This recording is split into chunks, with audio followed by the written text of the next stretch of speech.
In ancient times, when gods shaped the fates of men and walked among them beneath the vast skies of Mesopotamia, the city of Uruk stood as a beacon of grandeur in the heart of an old world. Its ziggurats, step towers that seemed to touch the stars, reflected the glory of a flourishing civilization. Polished stone streets wound through vibrant markets where merchants traded pottery, textiles, and jewels under the scorching sun. Orchards of exotic fruits, planted with seeds brought from distant lands, filled the air with sweet aromas. At the center of this splendor reigned Gilgamesh, a king whose presence was as commanding as the walls encircling his city. He was no ordinary man, but a demigod, born of the union between Lugalbanda, a revered priest king, and Ninsun, a goddess of wisdom and grace. His stature towered over mortals, his beauty dazzled the eyes, and his strength could bend bronze with bare hands. Yet beneath this veneer of perfection burned a fierce pride, an arrogance that made even the bravest hearts tremble.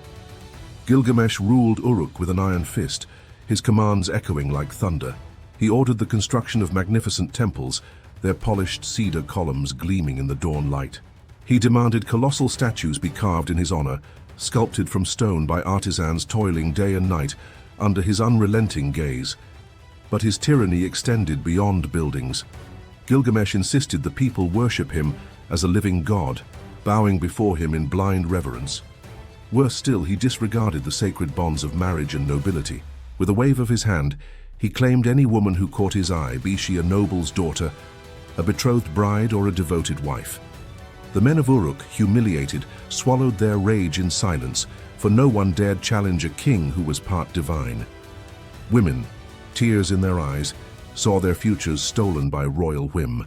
The people, once proud of their city, now lived under the weight of oppression, whispering prayers in secret, begging the gods to free them from this cruel yoke. In the temples of Uruk, where incense burned on clay altars, the citizens' voices rose to the heavens laden with despair. They gathered in the shadows of the ziggurats, raising their hands to the stars, pleading for justice. Their prayers, heavy with anguish, pierced the veil between the mortal and divine realms, reaching the ears of Anu, the supreme god of the firmament, whose light shone like the sun in his celestial abode. Moved by compassion, Anu gazed upon the earth and saw the suffering of Uruk's people. He summoned Aruru, the goddess of vegetation, whose skill in crafting life was unmatched. "Create a being to rival Gilgamesh," Anu commanded, his voice resounding like distant thunder. "Let him be strong enough to challenge the king and humble enough to teach him the value of justice." Aruru, with her divine hands, plunged into the moist clay on the banks of the Euphrates River. She worked with precision, blending earth and divine essence until she shaped a unique creature, Enkidu, a wild being, half man, half beast. His body was covered in hair, his eyes gleamed with the ferocity of a lion, and bull's horns crowned his head, symbolizing his bond with untamed nature. Enkidu knew nothing of human ways. He roamed the plains and forests of Sumer, running alongside gazelles whose grace he admired, and drinking clear water from rivers shoulder to shoulder with majestic lions. The animals recognized him as a guardian, a protector of the wild. He tore traps from hunters' hands and freed ensnared deer, his brute strength bending metal like straw. But despite his connection to nature, Enkidu was a stranger among humans, unable to understand their languages or customs. Rumors of a beast man began to spread in Uruk, tales of a hairy giant who defied hunters and lived like the animals. Intrigued, Gilgamesh resolved to investigate. He summoned Shamhat, a priestess of Inanna's temple, renowned for her hypnotic beauty and profound wisdom. "Find this creature," the king ordered, "and bring him into the world of men." Shamhat set out for the plains, carrying only her courage and the mission to tame the wild Enkidu. When Shamhat found Enkidu by a river, drinking alongside lions, she was struck by his presence. He was as imposing as Gilgamesh, but his strength seemed pure, untainted by pride. Shamhat approached with grace, and Enkidu, though wary, was drawn to her aura. For 7 days and 7 nights, they surrendered to a passionate love, an encounter that transcended the physical and touched Enkidu's soul. Through Shamhat, he discovered the humanity within him. She taught him to wear linen robes, eat bread baked in clay ovens, and listen to tales of the human world. When Shamat spoke of Gilgamesh's tyranny, how he oppressed the people and disrespected love, Enkidu felt a flame of justice ignite in his chest. He raised his eyes to the horizon, where Uruk's towers gleamed in the distance, and vowed to confront the king who caused such suffering. In Uruk, the city prepared for a grand wedding, a celebration of love between two young nobles. The streets were adorned with flowers, and the music of lyres and drums filled the air. But the joy was shattered when Gilgamesh appeared, his armor glinting in the sun. With an arrogant smile, he demanded to claim the bride for himself, as was his custom. The crowd fell silent, the bride and groom trembled, and despair gripped the people. Then Enkidu emerged from the crowd, a force of nature. His horns shone, and his voice thundered. "You disrespect love, Gilgamesh. Your reign of cruelty ends today." For the first time, Gilgamesh faced a foe his equal. The two giants locked eyes, their gazes burning with resolve. The crowd stepped back, knowing an epic battle was about to unfold. The clash between Gilgamesh and Enkidu was a spectacle of raw power. For 7 days and 7 nights, they traded blows that shook the earth. Their fists cracked the ground, their swords toppled houses, and the sound of their combat echoed like thunder. The people of Uruk watched, torn between fear and hope. Each strike from Gilgamesh was met by Enkidu's wild strength, and each of Enkidu's attacks was countered by the king's divine resilience. The city's streets became a battlefield, strewn with debris and shaken temples. At last, on the 7th day, Gilgamesh landed a precise blow, knocking Enkidu to the ground. The crowd held its breath, awaiting the final strike, but instead of destroying his foe, Gilgamesh extended a hand. "You are worthy, Enkidu," he said with a genuine smile. Enkidu took the hand, rising, and the two embraced. From rivalry was born a friendship that would alter their destinies. Gilgamesh and Enkidu became inseparable, brothers bound by the heart. Together they ventured into unknown lands, battling fearsome monsters and legendary heroes. They crossed scorching deserts, scaled snow-covered mountains, and navigated treacherous rivers. With each challenge, their bond grew, strengthened by mutual trust. But deep within his soul, Gilgamesh harbored a fear his strength could not dispel, the fear of death. He knew that despite his divine blood, his time on earth was finite. Determined to leave an eternal legacy, he proposed a daring challenge to Enkidu, to confront Humbaba, the fearsome demon guardian of the cedar forest, a creature so terrifying that even the gods held it in awe. Enkidu, loyal to his friend, agreed, though he knew the peril was immense. The cedar forest was a dark realm, where sunlight barely pierced the canopy. Towering trees stood like sentinels, and the air was thick with the scent of resin and fear. Humbaba appeared before them, a vision of pure terror. His body was covered in scales, his eyes glowed like embers, and his roars made the trees quiver. Gilgamesh and Enkidu faltered, paralyzed by fear, but the courage of their friendship spurred them on. Gilgamesh wielded his bronze axe, while Enkidu gripped a sharpened spear. The battle was fierce, with Humbaba unleashing blows that could shatter mountains. After an exhausting struggle, Gilgamesh wounded the monster, and Enkidu, with a precise thrust, drove his spear into Humbaba's throat. The demon fell, but with his dying breath he cursed them. "One of you will pay for my death with your own life." The words echoed through the forest, weighing heavily on the heroes' hearts. Back in Uruk, Gilgamesh and Enkidu were hailed as heroes, but their victory came at a cost.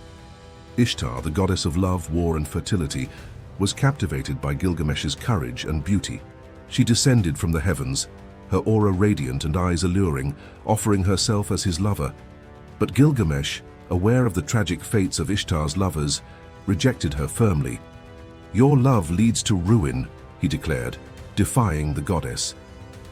Consumed by rage, Ishtar ascended to the heavens and pleaded with Anu, her father, for vengeance. "Send the bull of heaven to destroy Uruk," she demanded.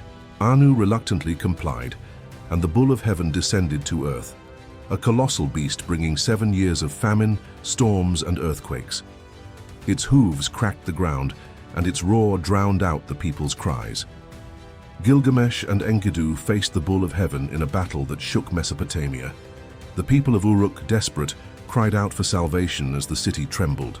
The two heroes fought in perfect harmony, their weapons flashing amid lightning. Gilgamesh struck with his axe while Enkidu grasped the beast's horns, guiding it toward the final blow. With a supreme effort, they slew the bull, and Gilgamesh, in a defiant gesture, severed one of its legs and cast it at Ishtar's feet as she watched from the heavens. The goddess screamed in fury, but the gods, convened in council, decreed that such insolence would not go unpunished. After deliberation, they decided that Enkidu, for holding the bull's horns, must pay with his life. Days later, Enkidu fell gravely ill. A burning fever consumed his body, and no herb or ritual could save him. Gilgamesh, frantic, summoned Uruk's finest healers, but all were powerless. Enkidu, weakened, looked at his friend with eyes full of acceptance. "Do not fear, Gilgamesh," he whispered. "Our friendship will live forever." He died in the king's arms, who wept like a child, his tears falling on his friend's lifeless body. For days, Gilgamesh refused to release Enkidu, clinging to him as the city mourned. Enkidu's death tore open a wound in his heart, and the fear of his own mortality became unbearable. Tormented by loss, Gilgamesh resolved to seek immortality. He had heard tales of Utnapishtim, the only man to survive the great flood and be granted eternal life by the gods. Determined, Gilgamesh left Uruk and embarked on a perilous journey. He traversed deserts where the sun burned like fire, climbed mountains whose peaks pierced the clouds, and faced wild beasts that roared in his path. At last, he reached a lake of poisonous waters, its surface shimmering with a deadly glow. With the aid of Urshanabi, a mysterious boatman, he crossed the lake, the venom searing his skin. On the far shore, he found Utnapishtim, a man of simple appearance, but with eyes carrying the wisdom of centuries. Utnapishtim listened to Gilgamesh's plea, but his response was a blow. "Immortality is a gift of the gods, not something men can seize," he said. "You cannot escape death." Yet he revealed the existence of a magical plant, hidden in the depths of the sea, capable of rejuvenating its consumer. Gilgamesh, with renewed hope, dove into the dark waters, battling treacherous currents and abyssal creatures. After an exhausting struggle, he found the plant glowing like a submerged star. Clutching it, he surfaced, weary but triumphant. While bathing in a lake to cleanse himself from the journey, he left the plant on the shore. A snake, drawn by its sweet scent, slithered silently and devoured it. When Gilgamesh realized, it was too late. The snake shed its dry skin, rejuvenated, and vanished into the shadows. Gilgamesh fell to his knees, defeated, his hopes shattered. Heavy-hearted, Gilgamesh returned to Uruk. For the first time, he saw his city with new eyes. The walls, built with the sweat of his people, seemed taller. The ziggurats, raised in honor of the gods, shone with eternal majesty. The people who once feared their king now greeted him with respect, for Gilgamesh had changed. He understood that true immortality lay not in endless life, but in the legacy we leave behind. Seated in his palace, he took clay tablets and began to inscribe his story. With a stylus, he etched every detail: his adventures with Enkidu, the battle against Humbaba, the fight with the Bull of Heaven, the loss of his friend, and his quest for immortality. He wrote of love, friendship, and the humility he learned along the way. The clay tablets stored in Uruk's archives became an eternal testament. The story of Gilgamesh and Enkidu spanned centuries, resonating in every land where men tell tales of heroes and gods. The Epic of Gilgamesh, carved in clay, teaches all that. Though mortal, we can achieve immortality through the deeds we leave behind.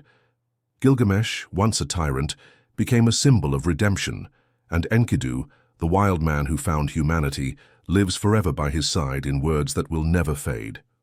Subscribe to the channel and join us to discover more epic stories that shape the world.